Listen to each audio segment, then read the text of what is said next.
Welcome back, fellow mobile gaming fanatics. My time here. This is Top Drives. Now in today's video we're going to go over something a bit different.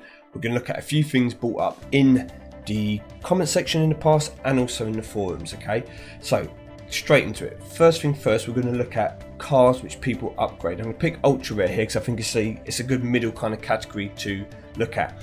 Now the idea of upgrading cars that you like compared to cars that are important in the game. Now, there's absolutely nothing wrong with upgrading cars that you like in real life, okay?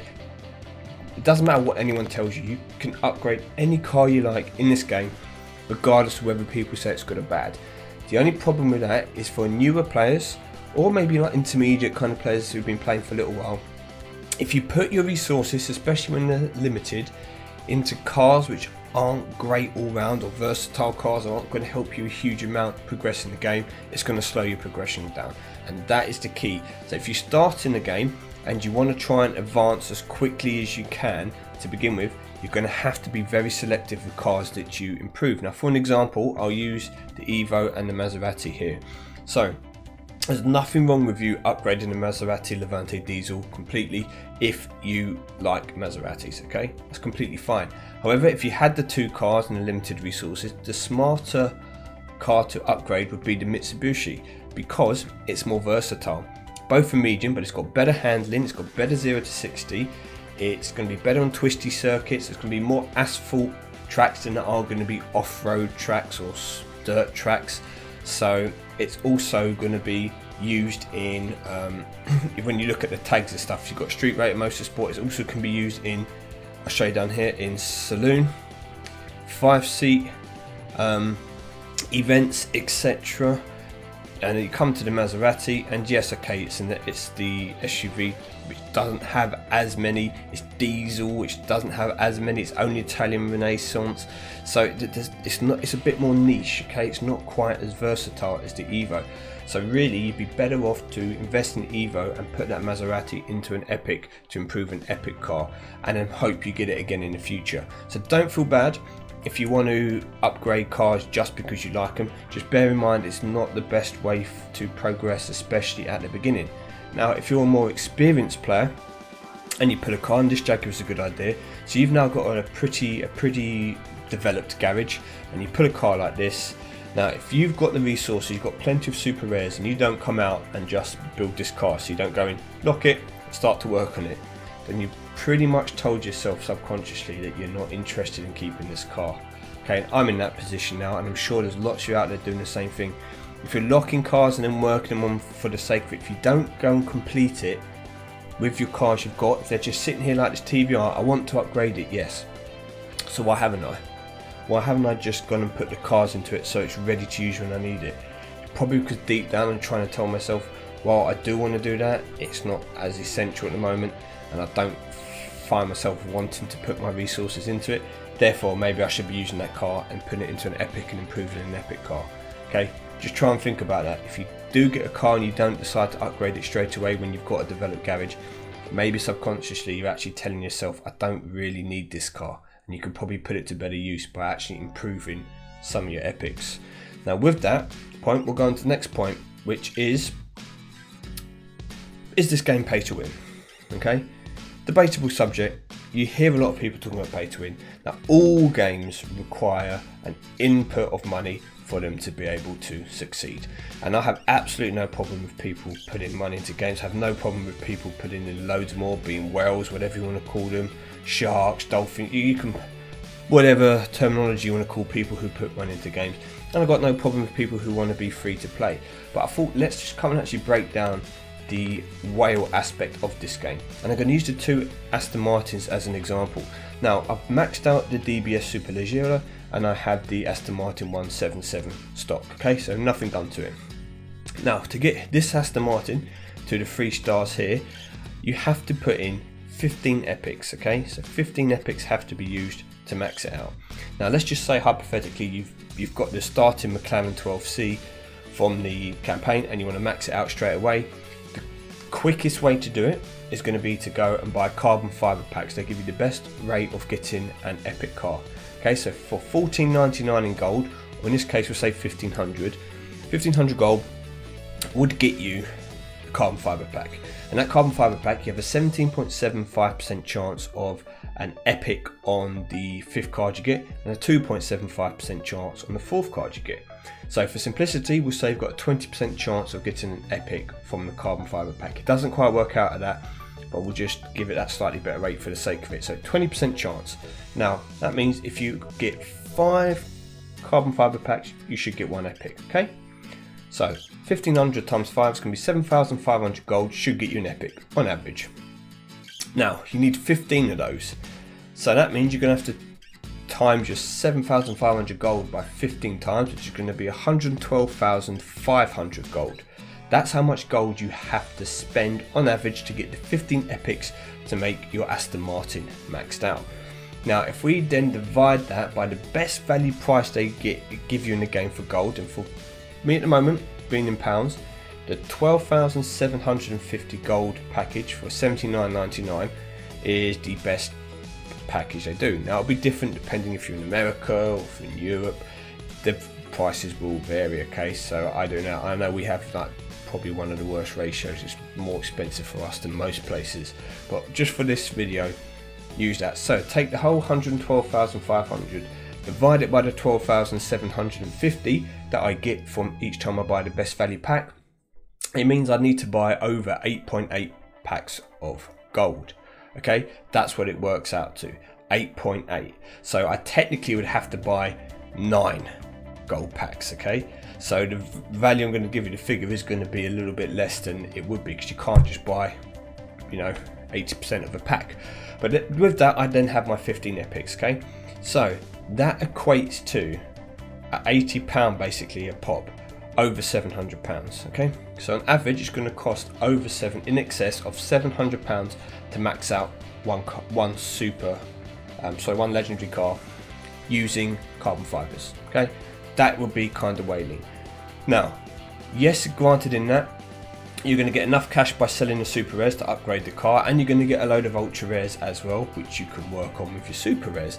So it will give you more account progression, but you can't be guaranteed what cars you're going to get, because there's 1900 cars in the game, and you might not want to use all those epics. You might want to build some of them, but I'm just using it as an example. So it's going to cost you in excess on average £700 to max out a legendary if you pull a legendary and then try to max it out straight away using money. Okay, that's the idea. So if people want to go and max out 5 legendaries from scratch, they're looking to spend about £3.5 grand. So go for it. If you want to go for it, you're going to support the game, but that doesn't guarantee anything, because then you might be doing British cars and American cars, and then the next 2 events are Japanese and Italian, and you can't get a price card because you don't have any good cars to enter that event.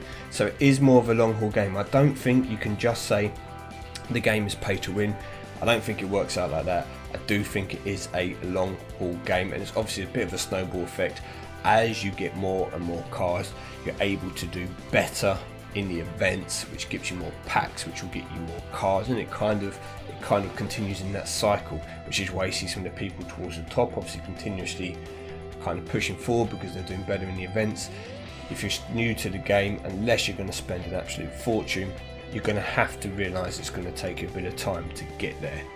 Now the last point that I'm going to make is going to be to do with upgrading cars, and just to show you here, okay, in fact I can go to common to do it. Doesn't really matter which car I use. So when it comes to upgrading cars, and I'm going to show you my Bentley in a moment, when you go to upgrade a car, let's just say this Ford Focus, if I put a point of upgrade into his engine, he's going to lose 0.32 off of his 0 to 60 time. Okay, so he starts at 12.6. If I do this 3 times, okay, there we go. So it's going down slightly, so 0.27, 0.3. Okay, so 3 times he's now gone down to 12.1. So he's lost over half a second from his 0 to 60. Now if I compare that to my Bentley, which I'm working on, okay, which is now, I'm at a stage of it that I can do either the engine or the weight for its last time to finish it off. You can see here he loses 0.05% or 0.05 seconds off his 0 to 60. If he lost a whole half a second from upgrading this to max is going to drop down to 3.3, 3.4 seconds. It's a massive decrease in time. Therefore, there's a ratio that as you go up in the rarity, the impact of the upgrades in the car decrease. So you get more impact from doing the engine, the chassis, etc. in the lower ranks than you do in the higher ranks. Actually, chassis, ignore that, sorry, engine. We're talking about engine here. So people generally tend to say in super rare, ultra rare, even below, whatever, all the lower ranks, 323 is the way to max out. Engine 3.3, weight 2.3, chassis 3.3, unless it's a drag car where you go 332, or if it's a real specialist track car, kind of styling car, you go 233. But if you're ever unsure, 323 is pretty much the best way to go to get the most out of the car. Now, when you hit epic and these A grade cars, it does change, because the value of reducing the engine, or increasing the engine capabilities to reduce the 0 to 60 time and to increase your top speed, reduces.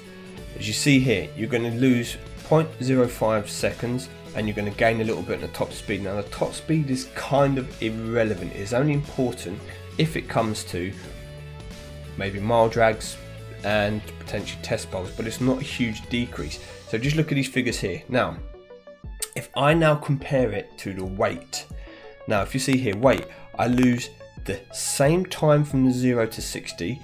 I don't gain the same increase to my top speed, okay, you see, but I also gain some handling.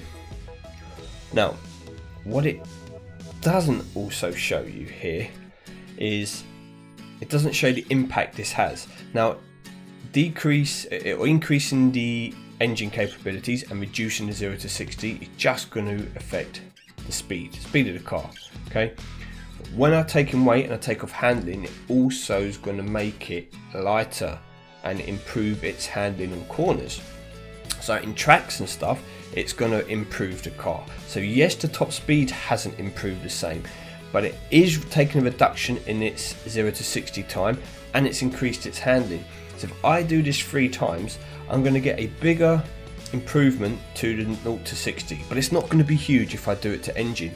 However, if I do it to weight, I'm still going to get an improvement to the 0 to 60. I'm also going to get an improvement to the handling, which is going to help it in the tracks, and I reduce its weight. And you will find, if you actually check cars, there are plenty of examples, and I think, was it the Hellcat? I've had it in a recent video, where cars which are built 233 and 323, the 323 you think would win in a drag, but it doesn't. It loses to the 233 because of the weight aspect. Because obviously, the less a car weighs, the easier it is for the car to gain speed and get to its top speed. The less weight you have to pull, just the quicker you're going to get there. And it also makes an impact when you're taking corners and stuff. So lighter cars will handle better than heavier cars. So you actually get a better result from upgrading the weight when you get to the higher rank cars, so A cars and S cars, than you do from the engine. You're going to get a better response for your resources by going for the weight category. And again, with a car like this, I'm trying to think, is it better to do it because it's already got fairly good handling? But even still, now I could be wrong in doing this. But I'm still going to do it. I still think it is better to do it in weight, as you saw there. Because if I go here, yes, I'm getting a bigger improvement to the top speed and to the 0 to 60. But I honestly think that by upgrading the weight of the car and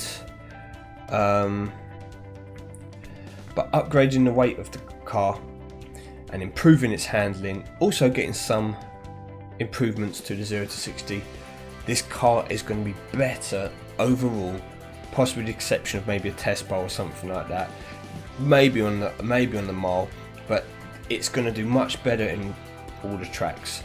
So I think if you're newish to the game and you've been used to doing 323, once you start to get to your A cars and S cars, that's when you then want to start to look at the cars and just check, because especially in the heavier cars, etc., you're going to probably find more value in actually upgrading the weight over the engine. So with all that said, I'm going to end this video with maybe an opening. Should we do one? Let's just do one ceramic and see what happens. So I will be back again later, or sometime later anyway, once the MC12 finals are on. Hopefully I'm upgrading that Bentley, being able to use it. It can't be all Land Rover, I already know that. Oh, it's not a bad start. Another Calib. Oh, very nice. Lotus Evora S. Good pack. Good pack. Am I going to build that? Not yet. Not yet. Might go for Fuse. We'll do one more. We'll do one. As that was such a good pack. In fact, it's an amazing ceramic pack to get a C and an A. Okay, we'll do one more. Yeah, so I will be back later when the finals come to see what the actual track. Oh, another good pack. Another good pack. Even if it. Oh my gosh. What is this? What is this pack? I can't stop. You can't stop if it's giving you epics for free, can you? Or for fun even. Again, I'll try and come back later when that MC12 final is up, so we know the track conditions. Hopefully my cars... okay, I'll stop there. Yeah, hopefully my cars that have been upgrading are going to actually be useful, and we will see how that goes. So thank you very much for watching. I'll also be back completing the challenge. I've got one more to go. We'll farm it a little bit, then we'll get that. So that'll be another ceramic pack later. If you've enjoyed the video, please let me know in the comment section below. As ever, if you need any help or anything I've mentioned today you want a bit more detail on, let me know. I'll do my best to help you. But until then, good luck everyone, and I'll see you later.